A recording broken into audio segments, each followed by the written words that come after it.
Perkenalkan, saya Alexander dari jurusan Teknik Elektro, program studi D3 Teknik Elektronika, Politeknik Negeri Sriwijaya.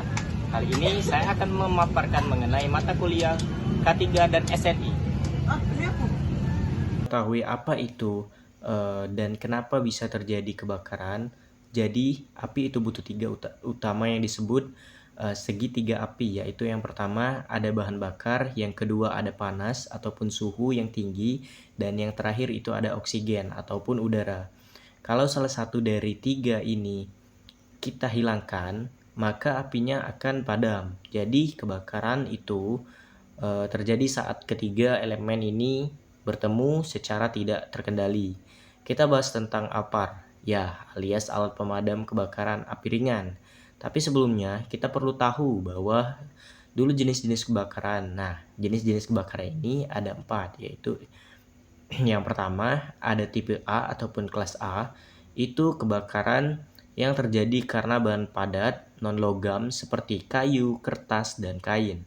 Yang kedua, pada kelas B, yang dimana kebakaran cairan dan gas yang mudah terbakar, contohnya kayak bensin ataupun LPG.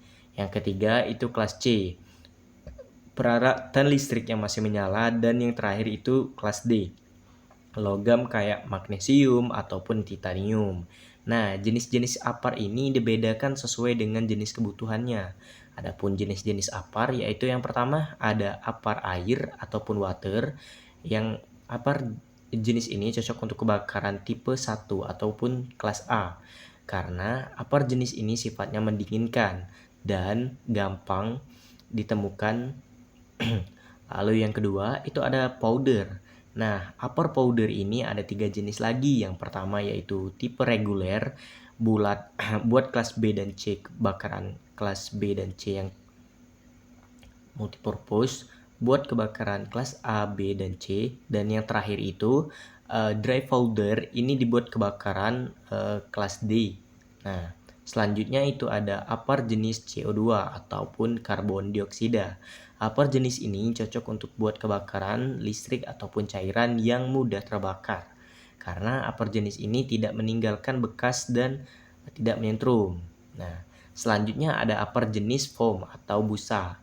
Nah, upper yang jenis ini cocok untuk kebakaran kelas A dan B, dan upper jenis ini bisa menutup permukaan bahan kebakarannya dan bantu mendinginkan juga. Dan yang terakhir itu ada upper gas halon.